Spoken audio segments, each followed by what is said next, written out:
స్వతంత్రోద్యమంలో మహాత్మా గాంధీ చేత సెకండ్ బార్డర్లీగా ప్రశంసించబడిన భీమవరం, ఈ భీమవరం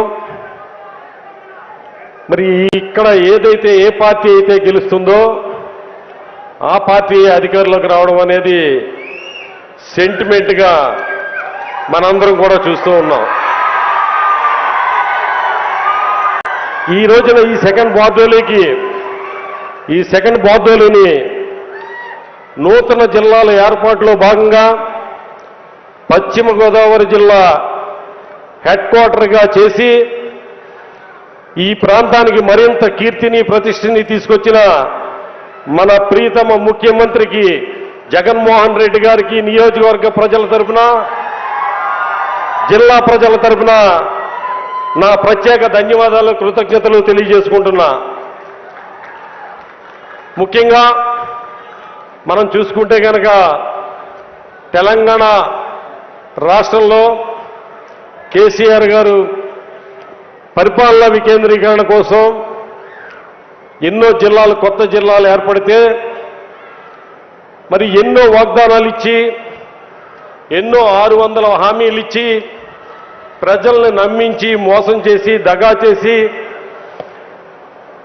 అధికారంలోకి వచ్చిన చంద్రబాబు నాయుడు గారికి కనీసం పరిపాలన వికేంద్రీకరణ చేయాలని కానీ, ప్రజల వద్దకు పరిపాలన తీసుకెళ్లాలనే ఆలోచన కానీ లేకుండా గ్రాఫిక్స్లో అమరావతిని చూపించి ప్రజల్లో భ్రమలు సృష్టించి పరిపాలన అవినీతిమయంతో ముందుకు తీసుకెళ్లిపోయిన చరిత్ర మనం చూశాం. మన ప్రీతం ముఖ్యమంత్రి జగన్మోహన్ రెడ్డి గారు కొత్తగా 13 జిల్లాలు ఏర్పాటు చేసి రాష్ట్రాన్ని 26 జిల్లాలుగా చేసి మన పశ్చిమ గోదావరి జిల్లాకి భీమవరాన్ని కేంద్రంగా చేసి మొట్టమొదటిసారిగా ఈ జిల్లా కేంద్రానికి విచ్చేసిన ఆయనకి నా హృదయపూర్వకమైన ఘనమైన స్వాగతాన్ని తెలియజేసిన భీమవరం నియోజకవర్గ ప్రజలందరికీ కూడా నా హృదయపూర్వక ధన్యవాదాలు తెలియజేసుకుంటున్నా. మన ప్రియతమ ముఖ్యమంత్రి గారితో పాటుగా విచ్చేసిన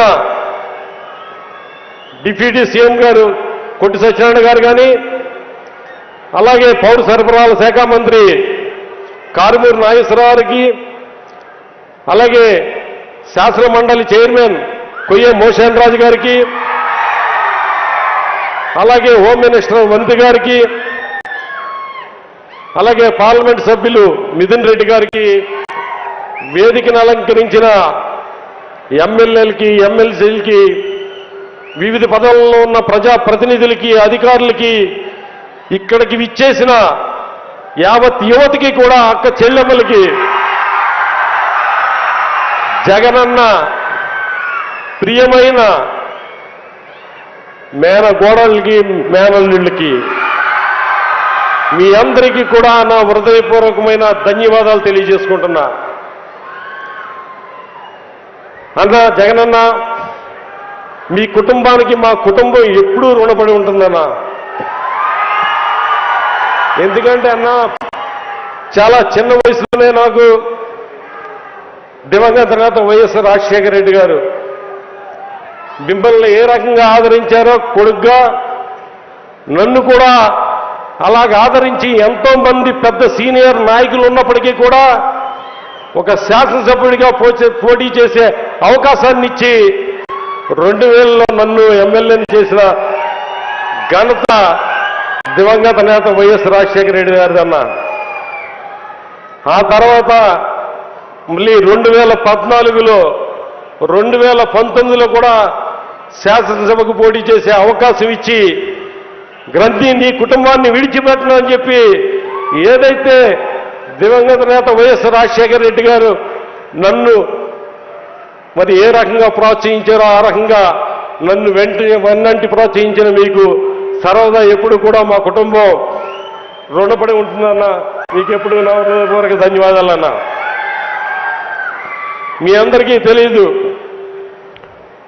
2019 ఎన్నికల ముందు మరి ఎన్నికల్లో పోటీ చేయకూడదని ఆలోచన చేస్తుంటే జగనన్న ఒకటే అన్నారు, నువ్వు ఎన్నికల్లో పోటీ చేయి, గెలిచినా ఓడినా కూడా రాజకీయాల్లో పోటీ చేసి ముందుకెళ్ళాలి, లేదంటే కనుక రాజకీయాల్లో తెరమరుగైపోతావు.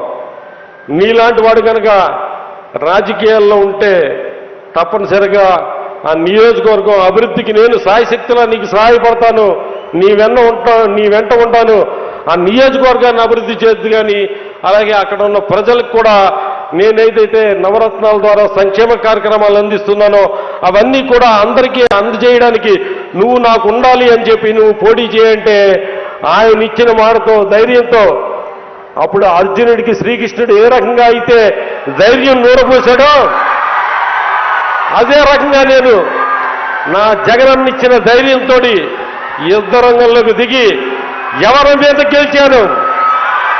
ఒక పార్టీ అధ్యక్షుడి మీద గెలిచాను. నిజంగా అప్పుడు అలా గొప్పగానే ఫీల్ అయ్యాను. కానీ ఇప్పుడు చూస్తే అనిపిస్తుంది నేను ఒక గొప్ప వ్యక్తి మీద ఏం గెలవలా. ఎందుకంటే ఆయన నేపథ్యం చూస్తుంటే కనుక చాలా ఆశ్చర్యంగా ఉంటుంది మనకి. ఆయన పార్టీ అప్పుడు ఆ వెనకాల ఫోటో ఎవరు ఫోటో పెట్టుకున్నాడంటే చే గువేరా ఫోటో పెట్టుకున్నాడు ఆయన. ఆ తర్వాత మదర్ తెరీసా గారు ఫోటో పెట్టుకున్నారు, బాపురావు పూలే గారు ఫోటో పెట్టుకున్నారు, డాక్టర్ బాబాసాహెబ్ అంబేద్కర్ గారు ఫోటో పెట్టుకున్నారు. ఇలా మహాత్ముల ఫోటోలన్నీ పెట్టుకుంటే చాలా మంది యువత ఓహో విప్లవ స్ఫూర్తి ఉంది, దేశభక్తి ఉంది, ఎన్నో ఉన్నతమైన ఆశయాలు ఉన్నాయి అని చెప్పి ఆ సినీ నటుడి వెనకాల చాలా మంది యువత పరుగులు పెట్టి ఆకర్షితులయ్యారు. ఆ నాయకుడు ఇప్పుడు ఏం చేస్తున్నాడంటే ఆ ఫోటోలన్నీ కూడా తీశాడు. భగత్ సింగ్ గారి ఫోటో తీశాడు, చే గువేరా గారి ఫోటో తీశారు, మదర్ తెరీసా గారి ఫోటో తీసేశారు, బాబాసాహెబ్ అంబేద్కర్ గారి ఫోటో కూడా తీశారు. ఇప్పుడు అక్కడ చంద్రబాబు నాయుడు గారి ఫోటో పెట్టుకున్నారు. అక్కడ ఓ జన సైనికులారా, యువత, ఓ కాపు సోదరులారా, చూడండి మన చంద్రబాబు నాయుడులో చే గువేరా కనబడుతున్నాడు. ఓ యువత చూడండి మన చంద్రబాబు నాయుడులో బాపురావు పూలే కనబడుతున్నారు. ఓ యువత చూడండి ఇప్పుడు అంబేద్కర్ గారు మన చంద్రబాబు నాయుడులో కనబడుతున్నారు. ఆ మహనీయుల యొక్క ఫోటోలు పెట్టుకుని యువతని ఆకర్షించి మోసగించి పోటీ చేసిన చోట ఎక్కడా కూడా ఒక్క చోట కూడా గెలవకుండా ఇంకా వంచిస్తూ ఈ రాష్ట్రంలో ప్రజలందరికీ ఇచ్చిన హామీలన్నీ కూడా తూచా తప్పకుండా మాట తప్పకుండా ఎన్ని కష్టాలైనా కూడా నవరత్నాల ద్వారా ప్రతి కుటుంబానికి 1,00,000 నుంచి 5 లక్షల వరకు మేలు చేయాలని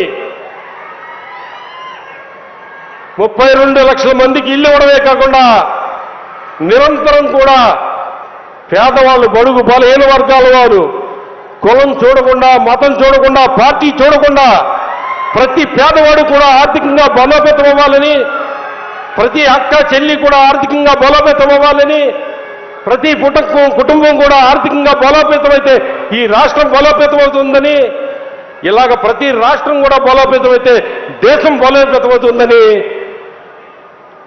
ఆలోచనతోటి నిరంతరం కూడా ఒక మంచి మనసుతోటి, ఒక ప్రేమ తత్వ హృదయంతో ఇలా మన ప్రీతం ముఖ్యమంత్రి జగన్మోహన్ రెడ్డి గారు పనిచేస్తూ ఉంటే,